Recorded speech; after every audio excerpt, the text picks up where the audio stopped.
అరే ట్రంపు, మోడీ నువ్వు నన్ను సంతోషపెట్టు అంటున్నావు.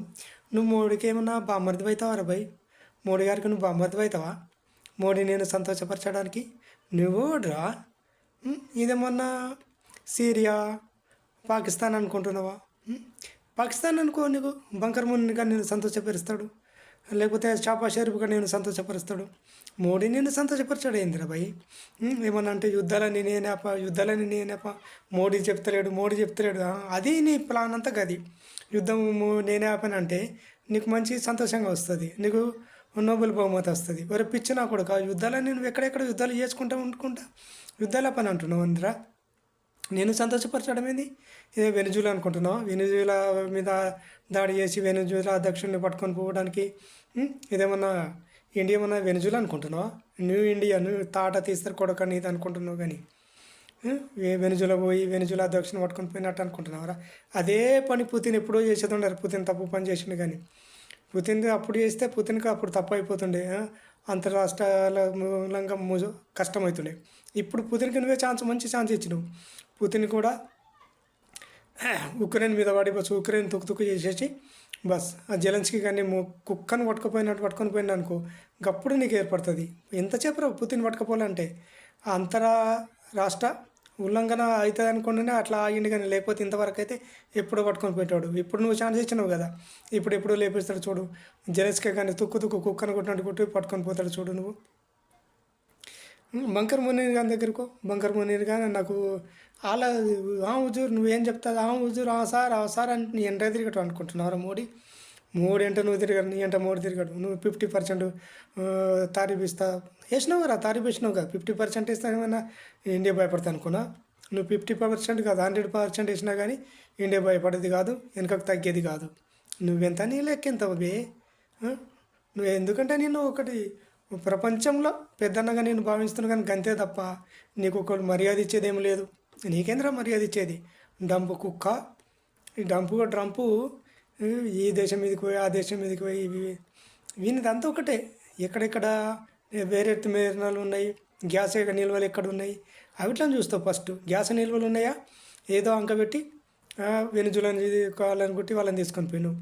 ఇన్ని రోజులు 20 సంవత్సరాలు ఆఫ్ఘనిస్తాన్లో చేసినారు కదా. మీరు ఏం వీకెండ్ ఆఫ్ఘనిస్తాన్ ఒక్కటి కూడా వీకలేరు. ఆఫ్ఘనిస్తాన్ ఏం చేసినారా మీరు? యుఎస్ఆర్ కూడా అప్పుడు తాలిబాన్ తయారు చేసి యుఎస్ఆర్ మీదకి వదిలేసినావు. అప్పుడు కూడా ఏం చేసినావు? అప్పుడు కూడా ఏం చేయలేరు. మీ బతుకులే గసంటాయిరా మీ. అందితే కాళ్ళు అంతపోతే జుట్టు. నీ అమెరికా బతుకులే గసంటాయి. ఇండియా వాళ్ళు అమెరికాలో ఉన్నారు రా భయ్, చాలామంది ఉన్నారు, కాదంటలేము. వాళ్ళు పని చేసి పైసలు తీసుకుంటున్నారు, ఏం అడుక్కుంటలేరు, నువ్వేం బిచ్చం ఇస్తలేవు. వాళ్ళంతా కష్టపడి నీకు కష్టాన్ని చెమట రూపంగా చేసి నీకు ఇస్తున్నారు. అందులో వాళ్ళకు ₹1 వస్తున్నది. ఆ కష్టాన్ని ఫలితం అయితే నీకు ఇస్తున్నారు వాళ్ళు. ఒక్కళ్ళు కూడా ఎంతమంది అమెరికాలో ఉన్నారో వాళ్ళంతా కష్టం చేసి ఆ కష్టం నీకు ఇస్తున్నారు, వాళ్ళకు ₹1 ఇస్తున్నావు. అదే నీ అమెరికానికి జీతం కనీసం ₹1,00,000 ఉంటుంది. అదే ఇండియాలో 50,000కి చేస్తారు. అదే నీ ప్లాన్ రా భయ్. అట్లాగని ఇండియాలో నేను పోషిస్తున్నా. ఏం పోషిస్తున్నావు రా? నీ ఇండియాలో నేను పోషిస్తున్నారు. అదే ఇండియాలో లేకపోతే నీ బతికేంది రా భయ్? ఇండియాలో లేకపోతే నీ బతికేంది? మోడీ గురించి మాట్లాడతావు, జయశంకర్ గురించి, ఇండియా గురించి ఇండియా గురించి మాట్లాడే అర్హత నీకు ఉన్నదా? ఇండియా గురించి మాట్లాడే అర్హత నీకు లేదు, మోడీ గురించి మాట్లాడే అర్హత నీకు లేదు. నేను సంతోషంగా లేను, నన్ను సంతోషపెట్టు. మోడీ బామ్మది వారో భయ్, ఇంత 2 కళ్ళు బాటలు తీసుకొచ్చి తాగురా భయ్ అని నీ ముందర పెట్టి నిన్ను సంతోషపరచడానికి 2 పూల బాటలు తీసుకొచ్చి నీ ముందర పెట్టి తాగమంటేనేమో నిన్ను సంతోషపరిచినట్టు అనుకుంటున్నావు.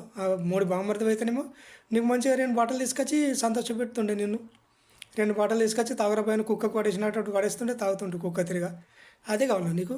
సిగ్గులేని ముండా కొడుకులారా. ఇండియా ఎదుగుదల చూసి మీరు ఓర్స్తలేరా? అవసరమైతే చైనా వాళ్ళు కాళ్ళు కూడా పట్టుకుంటావు నువ్వు. చైనా వాళ్ళు కాళ్ళు పట్టుకొని ఇండియాని ఎదగకుండా చేద్దామన్నట్టు మళ్ళీ అవసరమైతే అటు తిరుగుతావు.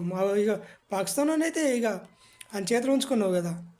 అటు రాగానే కుక్క బిస్కెట్లు పడేసి 2 పూటలు అన్నం పెట్టి 1,000-2,000 జేబులు పెడితే బంకర్ మునీర్ చక్కపోతాడు, వస్తాడు. అది ఇంకా అంతేకాకుండా ఆపరేషన్ సింధూర్లో నూర్ ఖాన్ ఎయిర్ బేస్ను కొట్టినప్పుడు అందరికంటే భయం నీకు అయింది కదా అక్కడ. ఎందుకంటే నీ అనుభవాలు ఉన్నాయి, నీ మొత్తం అనుభవాలు ఉన్నాయని నీ అక్కడనే ఉన్నాయి. అందుకే పాకిస్తాన్ కనుక భయం నీకు అయింది. అందుకనే యుద్ధమాపు అనే మోడీ అంట వాళ్ళ 3 కాళ్ళ దగ్గర పడ్డావు కదా. 3 కాళ్ళు పట్టుకున్నావు నువ్వు.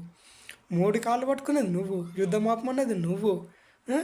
ఏ యుద్ధం ఆపేస్తావా? యుద్ధం నేను ఆపినా చెప్పదు. నీ బతుకుకు నువ్వు ఇదొక నీ బతకారా? మోడీని అంటావు నువ్వు. ట్రంప్ నీది ఏం బతుకురా భయ్. నీకు దమ్ము ధైర్యం ఉంటే పో అటు సిరియా దగ్గరకు వాళ్ళందరూ తప్పించుకో. నీ దోస్తులు ఆఫ్ఘనిస్తాన్ కాదు పాకిస్తాన్ ఉన్నాడు బంకర్ మునిగాడు వాళ్ళ దగ్గరకు షాబో షెర్ఫ్ వాళ్ళ దగ్గరకు పోయి గలతో తెప్పించుకో, గలతో చేసుకో.